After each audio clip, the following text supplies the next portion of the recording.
दोस्तों, आज हम चलेंगे समय की यात्रा पर, जहाँ खामोश ईंटों के बीच अब भी ज्ञान की गूंज सुनाई देती है। वो जगह कोई और नहीं, बिहार की धरती पर मौजूद नालंदा विश्वविद्यालय है।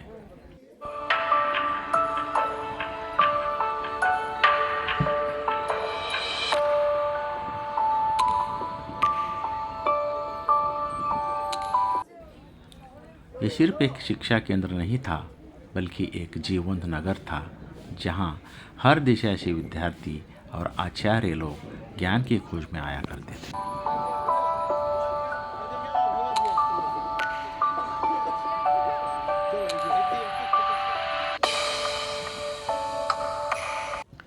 नालंदा की दीवारें ऊंची, रास्ते चौड़े, बीच में शांत उद्यान और तालाब हुआ करते थे।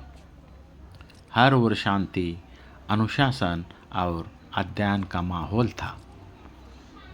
यहाँ दूर दूर से विद्यार्थी अध्ययन के लिए आया करते थे। भारत से ही नहीं, चीन, तिब्बत, श्रीलंका और कोरिया तक के भी विद्यार्थी यहाँ पर आया करते थे। वे यहाँ सिर्फ किताबें पढ़ने नहीं, बल्कि जीवन का अर्थ समझने और मन की शांति पाने के लिए आया करते थे। नालंदा में दिन की शुरुआत होती थी ध्यान से, फिर पाठ्यक्रम, चर्चा, प्रश्नोत्तर और विचार विमर्श हुआ करता था। यहाँ का उद्देश्य डिग्री पाना ही नहीं था, बल्कि बुद्धि के साथ करुणा और विवेक को भी जगाना था। आचार्य लोग और विद्यार्थी साथ में रहते थे, खाते थे और मिलकर काम करते थे, जैसे एक परिवार जहाँ ज्ञान ही जीवन था।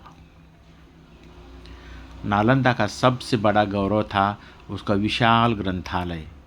कहा जाता है उसमें लाखों पांडुलिपियाँ थी।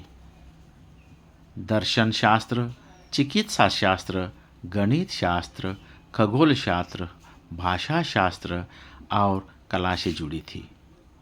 इन पुस्तकालय के नाम थे रत्नसागर, धर्मगंज और रत्नोदधि।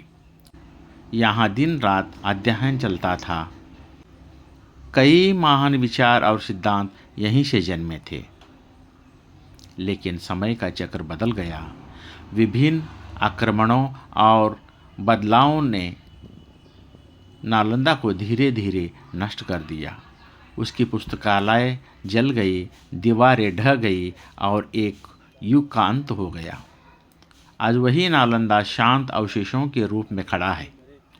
ईंटों के ढेरों में भी एक शांत ऊर्जा महसूस होती है, जो हमें याद दिलाती है कि कितनी महान रही होगी वो भूमि जहाँ ज्ञान दीप जलते थे।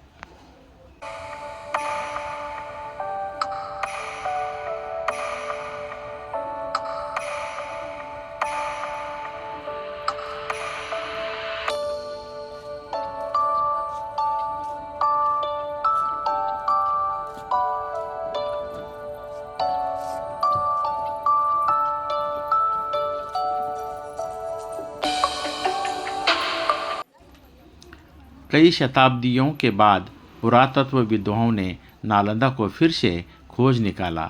आज यही विश्व धरोहर स्थल है, जहाँ हर आगंतुक उस पुराने युग की सुगंध महसूस करता है। नालंदा हमें सिखाता है, किताबें जल सकती है, दीवारें गिर सकती है, पर ज्ञान कभी नहीं मरता। सच्ची शिक्षा वही है जो हमें विनम्रता, करुणा और समझ देता है। दोस्तों, अगर कभी बिहार जाएं तो नालंदा के खंडहर जरूर देखें। वो शांत हवा, वो ईंटों की दीवारें, जैसे आज भी बुद्ध की वाणी दोहरा रही हो।